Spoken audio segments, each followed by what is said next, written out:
Hello students and welcome back to our channel Swati's Bio World. Here I am with another video, and today in this video I am going to start with a new chapter of class 11th, that is chemical coordination and integration. So start करते हैं हम हमारे chapter से।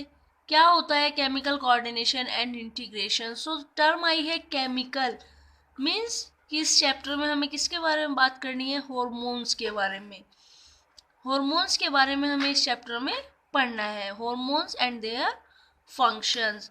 देखो, as you all no कि हमारी body दो ही system से कंट्रोल होती है। उसमें पहला है हमारा nervous system and the second one is hormonal system. Now you all know about nervous system. Nervous system include brain, spinal cord, neurons and nerves. जब न्यूरल कोऑर्डिनेशन पढ़ेंगे तब इन सब की बातें करेंगे। और वहीं hormonal system include glands and their secretion. Hormonal system को हम एंडोक्राइन सिस्टम भी कहते हैं। नाउ द पॉइंट इज कि neural coordination and chemical coordination function कैसे करते हैं। अगर मैं न्यूरल कोऑर्डिनेशन की बात करूँ तो न्यूरल कोऑर्डिनेशन में इंफॉर्मेशन न्यूरॉन्स के थ्रू पास होती है, from receptor to brain and brain to receptor. ये सब आपने पढ़ा है, बेसिक इंफॉर्मेशन है, 10th में सबने पढ़ी है। वहीं अगर केमिकल कोऑर्डिनेशन की बात करें तो यहाँ इंफॉर्मेशन केमिकल्स के थ्रू पास होती है, और इन केमिकल्स को हम क्या कहते हैं? हॉर्मोन्स कहते हैं। And you all know hormones. What is hormones? Hormones are basically chemical messenger. So first point समझ आया कि न्यूरल कोऑर्डिनेशन में जो इंफॉर्मेशन है वो न्यूरॉन्स के थ्रू पास होती है। वहीं अगर केमिकल कोऑर्डिनेशन की बात की जाए तो वहाँ इंफॉर्मेशन केमिकल्स के थ्रू पास होती है। अब सेकंड पॉइंट देखते हैं कि न्यूरल कोऑर्डिनेशन में जो इंफॉर्मेशन है वो इलेक्ट्रिकल सिग्नल की फॉर्म में पास होती है, और इसी वजह से जो रिस्पॉन्स होता है बहुत ही क्विक होता है। वहीं अगर केमिकल कोऑर्डिनेशन को देखें तो इसमें इंफॉर्मेशन केमिकल सिग्नल्स की फॉर्म में पास होती है। न्यूरल कोऑर्डिनेशन, अब ये था हमारा सेकंड पॉइंट। समझ आया कि जो न्यूरल कोऑर्डिनेशन है उसमें जो इंफॉर्मेशन है वो इलेक्ट्रिकल सिग्नल की फॉर्म में पास हो रही है, और जो रिस्पॉन्स होता है बहुत क्विक होता है। लेकिन वहीं अगर बात करें केमिकल कोऑर्डिनेशन की तो वहाँ इंफॉर्मेशन केमिकल सिग्नल की फॉर्म में पास होती है, और इस वजह से जो एक्शन, जो रिस्पॉन्स होता है वो कैसा होता है? स्लो होता है। नाउ अगर एक्शंस की बात करें तो न्यूरल कोऑर्डिनेशन में जो एक्शंस होते हैं वो वॉलंटरी और इनवॉलंटरी दोनों हो सकते हैं, लेकिन केमिकल कोऑर्डिनेशन में जो एक्शन है वो सिर्फ वॉलंटरी होते हैं। वॉलंटरी मीन्स जो हमारी विल पर डिपेंड हो, और इनवॉलंटरी जो हमारी विल पर डिपेंड ना हो। वहीं न्यूरल कोऑर्डिनेशन में जो इफेक्ट होता है मैसेज का वो शॉर्ट ड्यूरेशन के लिए होता है, कि हमने कुछ देखा तो उसकी जो इमेज है वो इमीडिएट बनेगी और उसके बाद गायब। और वहीं केमिकल कोऑर्डिनेशन में जो केमिकल मैसेज का इफेक्ट होता है वो लॉन्गर ड्यूरेशन के लिए होता है। नाउ अब अगर डेफिनेशन की बात करें एंडोक्राइन सिस्टम की, so what is endocrine system? It is a system of ductless glands that pour their secretion directly into circulatory system for passage to different targets for controlling their activity। देखिए, इसको ऐसे समझते हैं जैसे हमारी body में और भी काफ़ी सारे सिस्टम है, डाइजेस्टिव सिस्टम है, रेस्पिरेटरी सिस्टम है, सर्कुलेटरी सिस्टम है। तो अगर इन सब पर्टिकुलर सिस्टम्स की बात की जाए तो कुछ ऑर्गन्स इन सब सिस्टम को कॉन्स्टिट्यूट करते हैं। लाइक अगर डाइजेस्टिव सिस्टम की मैं बात करूँ तो स्टमक, स्मॉल इंटेस्टाइन, पूरी एलिमेंट्री कैनल क्या बनाती है? हमारा डाइजेस्टिव सिस्टम। उसी तरह से जो एंडोक्राइन सिस्टम है, काफ़ी सारी डक्टलेस ग्लैंड मिलकर क्या बनाती है? एंडोक्राइन सिस्टम बनाती है, और वो अपना जो सिक्रीशन है उसको कहाँ पोर करती हैं? डायरेक्टली ब्लड में। और इसी वजह से इनको हम डक्टलेस ग्लैंड बोलते हैं, क्योंकि ये अपना सिक्रीशन डायरेक्टली ब्लड में पोर करती हैं। Now endocrinology. And what is endocrinology? Logy means study and endocrino means endocrine system. So branch of science that is concerned with the study of endocrine glands, hormones and their effects. Science की वो branch जिसमें हम study करते हैं endocrine glands की, उनके hormones की और उनके इफेक्ट्स की। नाउ अब बात करते हैं, अब देखो ग्लैंड्स की अगर मैं बात करूँ तो दो तरह की ग्लैंड्स होती हैं हमारी। एक होती है एंडोक्राइन ग्लैंड और दूसरी होती है एक्सोक्राइन ग्लैंड।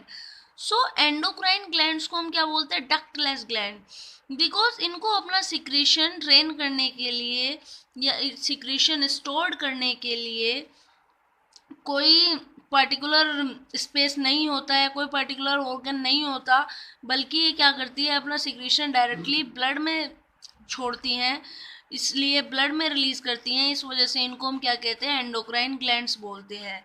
और इनके सिक्रीशन को हम क्या कहते हैं, हॉर्मोन्स कहते हैं।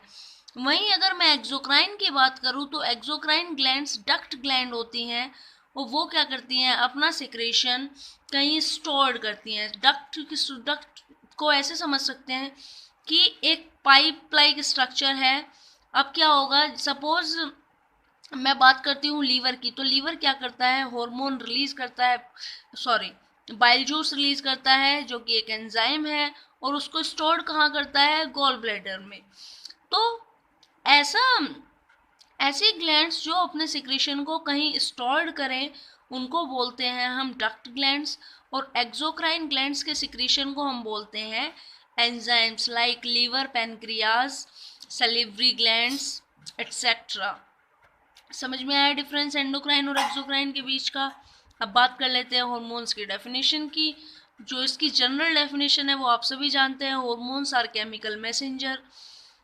Now hormones are non-nutrient chemicals. Non-nutrient chemicals हैं which acts as intercellular messenger and are produced in trace amounts, और बहुत ही मिनिमम अमाउंट में ये प्रोड्यूस होते हैं।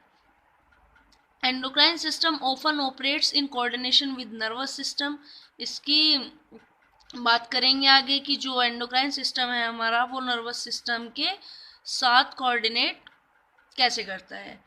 Now the term hormone was given by Starling, and the first hormone was developed by Baylis and Starling, and the name of the hormone is secretin. अब बात करें components of endocrine system की। So hypothalamus, pituitary, pineal gland, thyroid gland, adrenal gland, pancreas, parathyroid, thymus, gonads, ये सभी मिलकर क्या बनाते हैं, एंडोक्राइन सिस्टम बनाते हैं। और साथ ही साथ इस चैप्टर में हम पढ़ेंगे कि कुछ ऑर्गन्स भी हैं जो हॉर्मोन्स प्रोड्यूस करते हैं, like GI tract, liver, kidney, heart etcetera. सबसे पहले पढ़ेंगे हाइपोथैलेमस के बारे में। तो देखो इसमें क्या पढ़ना होता है, लोकेशन पढ़नी होती है, इनके हॉर्मोन्स के नाम पढ़ने होते हैं और उनकी फंक्शनिंग पढ़नी होती है। तो अगर हाइपोथैलेमस की लोकेशन की बात करूँ तो it forms the basal part of diencephalon. अगर 10th क्लास में जब तुमने ब्रेन पढ़ा था तो उसमें देखा होगा कि फोर ब्रेन का जो पार्ट होता है क्या होता है, पहले हिंड ब्रेन होता है, फिर मिड ब्रेन होता है, उसके ऊपर जो फोर ब्रेन वाला पार्ट होता है, तो मिड ब्रेन के जस्ट ऊपर होता है हमारा हाइपोथैलेमस, और हाइपोथैलेमस के ऊपर होता है हमारा थैलेमस। साइड में एक छोटा सा ग्लैंड प्रेजेंट होती है जिसको ईपीथैलेमस या पीनियल ग्लैंड भी बोलते हैं।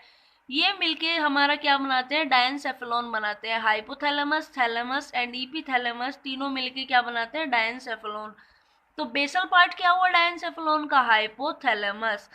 सो लोकेशन क्या हुई, it forms the basal part of diencephalon. अब it contains several group of neurosecretory cells called nuclei which produce hormones which regulate the synthesis and secretion of pituitary hormone। देखो hypothalamus क्या करता है, ये जो सिक्रेशन है पिट्यूटरी हॉर्मोन्स का उनको कंट्रोल करता है। तो हाइपोथैलेमस को हम कह सकते हैं कि ये कंट्रोलर है पिट्यूटरी ग्लैंड का। ये पूरी बॉडी में फीडबैक मैकेनिज्म के बारे में सुना होगा, हमारी बॉडी में किस हार्मोन की रिक्वायरमेंट है और किस हार्मोन की रिक्वायरमेंट नहीं है, तो उन सबको कौन चेक करता है, हाइपोथैलेमस। हाइपोथैलेमस दो तरह के हार्मोन रिलीज करता है, पहला है हमारा स्टिमुलेटर और दूसरा है इनहिबिटर या रिलीजिंग हार्मोन और इनहिबिटरी हार्मोन। जैसे टर्म से ही पता चल रहा है रिलीजिंग हार्मोन। अगर हाइपोथैलेमस ने चेक किया कि बॉडी को किसी हार्मोन की रिक्वायरमेंट है, से for example growth hormone, body को रिक्वायरमेंट है ग्रोथ हार्मोन की, तो हाइपोथैलेमस क्या करेगा, रिलीजिंग हार्मोन रिलीज करेगा और उसको पिट्यूटरी ग्लैंड को भेज देगा कि तुम्हें ग्रोथ हार्मोन रिलीज कराना है। अब हाइपोथैलेमस चेक करेगा कि ग्रोथ हार्मोन का लेवल बहुत हो गया, तो क्या करेगा, इनहिबिटिंग हार्मोन रिलीज करेगा, और जो हमारा ग्रोथ हार्मोन है उसका सेक्रेशन रुक जाएगा। Example, gonadotropin releasing hormone stimulates release of gonadotropins. Gonads means जो हमारे टेस्टिस होते हैं, ओवरी होते हैं, इनको क्या बोलते हैं? गोनेड्स बोलते हैं। तो गोनेडोट्रोपिन्स को गोनेडोट्रोपिन्स हैं हमारे luteinizing hormone, follicle stimulating hormone. तो अगर गोनेडोट्रोपिन रिलीजिंग हार्मोन रिलीज हुआ, हाइपोथैलेमस ने रिलीज किया, तो वो क्या करेगा? गोनेडोट्रोपिन्स की स्टिमुलेट कराएगा कि उनकी रिलीज हो। वहीं सोमेटोट्रोपिन हमारा है। सोमेटोट्रोपिन क्या करता है? Inhibits the release of growth hormone. ये इनिबिटरी हार्मोन है और ग्रोथ हार्मोन की जो रिलीज है उसको इनिबिट करता है। अब देखो इसमें हाइपोथैलेमस से जो ये हॉर्मोन्स हैं ये पिट्यूटरी तक कैसे पास होते हैं, ये समझने वाली बात है। दो तरह की पिट्यूटरी होती है हमारी, एंटीरियर पिट्यूटरी, पोस्टीरियर पिट्यूटरी। तो जो पोस्टीरियर पिट्यूटरी है उसमें जो हॉर्मोन्स हैं वो डायरेक्टली पास होते हैं। Posterior pituitary is under the direct neural regulation of the hypothalamus. लेकिन वहीं अगर एंटीरियर पिट्यूटरी की बात करें तो क्या होता है? जो हाइपोथैलेमस है वो सबसे पहले अपने जो हॉर्मोन्स हैं उनको कहाँ रिलीज करता है? ब्लड में। और फिर ब्लड से जो हॉर्मोन्स हैं वो पास होते हैं एंटीरियर पिट्यूटरी में। इसको डायग्राम के थ्रू देखते हैं। देखो ये स्ट्रक्चर है हमारा हाइपोथैलेमस और पिट्यूटरी ग्लैंड का। ये पिट्यूटरी है, स्मॉल स्ट्रक्चर होता है, एक स्टॉक से अटैच्ड होती है हाइपोथैलेमस से। तो यहाँ दिखाई दे रहा होगा ये दो पार्ट है, ये हमारी एंटीरियर पिट्यूटरी है और ये हमारी पोस्टीरियर पिट्यूटरी है। और ये क्या है? हमारे हाइपोथैलेमिक न्यूरॉन्स। तो क्या हो रहा है? पोस्टीरियर पिट्यूटरी में जो हॉर्मोन्स है वो डायरेक्ट आ रहे हैं, दिखाई दे रहा होगा, न्यूरॉन से डायरेक्ट आ रहे हैं। लेकिन वहीं अगर एंटीरियर पिट्यूटरी की बात करें तो इधर हमारी वीन्स लगी हुई हैं। यहाँ से जो न्यूरॉन से जो हॉर्मोन्स आएंगे वो कहाँ होंगे? ब्लड में पहले मिक्स होंगे और फिर ब्लड से आएंगे हमारे एंटीरियर पिट्यूटरी में। तो समझ आया, पोस्टीरियर पिट्यूटरी में हॉर्मोन्स डायरेक्ट आ जाते हैं। लेकिन वहीं अगर एंटीरियर पिट्यूटरी की बात करें तो क्या होता है? पहले जो न्यूरॉन्स है वो ब्लड में उनको रिलीज करेंगे और तब जाके वो हमारे एंटीरियर पिट्यूटरी में आते हैं। So the hormones originating in the hypothalamic neurons pass through axons. Axon से पास होते हैं और नर्व एंडिंग से रिलीज होते हैं, ये तो आप जानते ही हैं। और ये हॉर्मोन्स जो पिट्यूटरी ग्लैंड तक जाते हैं, किसके थ्रू जाते हैं? Portal circulatory system and regulate the function of anterior pituitary. तो हाइपोथैलेमस से अगर हॉर्मोन्स एंटीरियर पिट्यूटरी में जा रहे हैं तो किसके थ्रू जाएंगे? पोर्टल सर्कुलेटरी सिस्टम के थ्रू जाएंगे। बताया, पहले ब्लड में मिक्स होंगे फिर पास होंगे। वहीं अगर पोस्टीरियर पिट्यूटरी की बात करें तो वो डायरेक्ट न्यूरल रेगुलेशन के अंडर होती है। और इस पोर्टल सर्कुलेटरी सिस्टम को हम क्या बोल सकते हैं? हाइपोफाइसियल सर्कुलेटरी सिस्टम, क्योंकि हाइपोफाइसियल वीन प्रेजेंट होती है जिससे कि ब्लड का इनफ्लो होता है और उसी में क्या होता है? हॉर्मोन्स हमारे मिक्स होके और फिर रिलीज होते हैं into the anterior pituitary. I hope आप सभी को ये लेक्चर समझ आया होगा। अगर लेक्चर समझ आया है तो hit the like button and subscribe the channel. Thank you.